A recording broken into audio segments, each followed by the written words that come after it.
Well, the printing part is over, and now I'm going to open the door and see the outcome of the printing.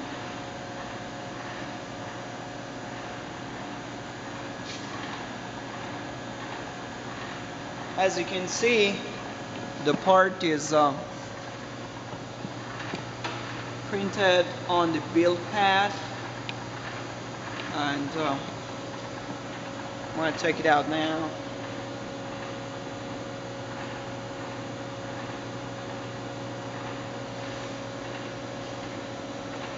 This is the part that,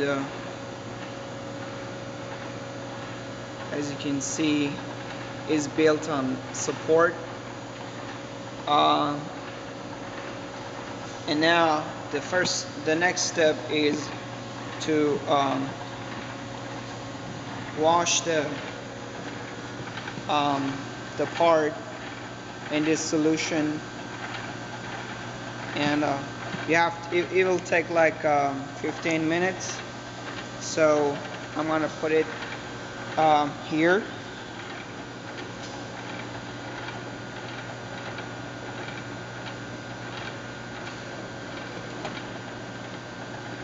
Put it down there. It's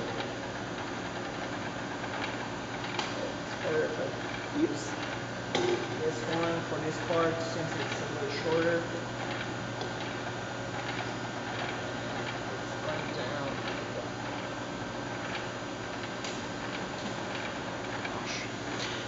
Well, the reason that we have to wash the part is because there's some residue left on the part, and by washing it with proper solvent, we get to make it ready for the curing part.